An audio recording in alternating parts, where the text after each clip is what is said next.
After changing the landscape of popular music over the course of less than a decade, Los Angeles folk rock band the Byrds would give their final performance as an active touring and recording band on this day in 1973. Despite having been active for just 9 years at the time, the Byrds of 1973 were a vastly different unit than that which burst onto the scene with their 1965 reimagining of Bob Dylan's Mr. Tambourine Man. By the close of the 1960s, all original members, save for founder and guitarist-vocalist Roger McGuinn, had departed the group. The decision by McGuinn to officially disband the group in 1973 was enacted at the suggestion of original member David Crosby to make way for a reunion of the original 5 members for the one-off 1973 album of Byrds, not to be confused with the 1978 compilation album The Byrds.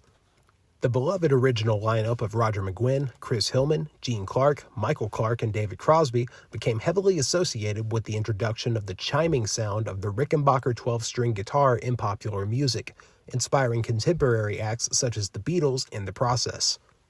While the group became prolific in their stylistic explorations, which would include forays into psychedelic, country, and jazz music throughout the 1960s alone, original members began to fall away, beginning with Gene Clark, who was arguably the most accomplished songwriter of the group at the time.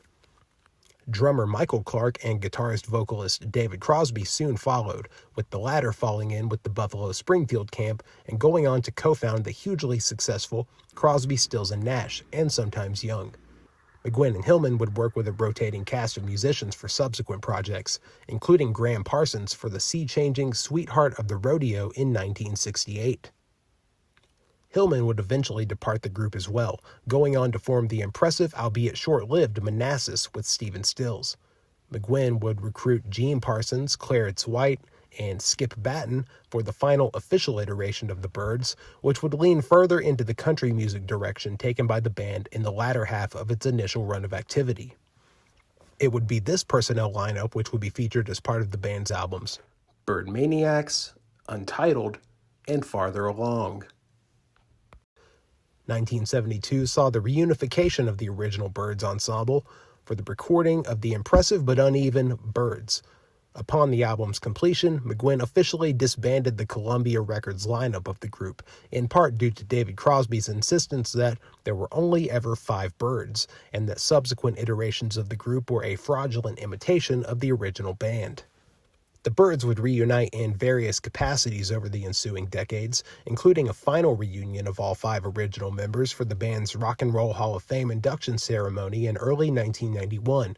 The induction notably failed to acknowledge later members such as Clarence White, Skip Batton, and Gene Parsons, instead focusing on the original 5. Nearly every member of the Byrds, later iterations included, have since passed away. Bassist and founding member Chris Hillman continues to perform, having recently toured in support of the Sweetheart of the Rodeo album's 50th anniversary.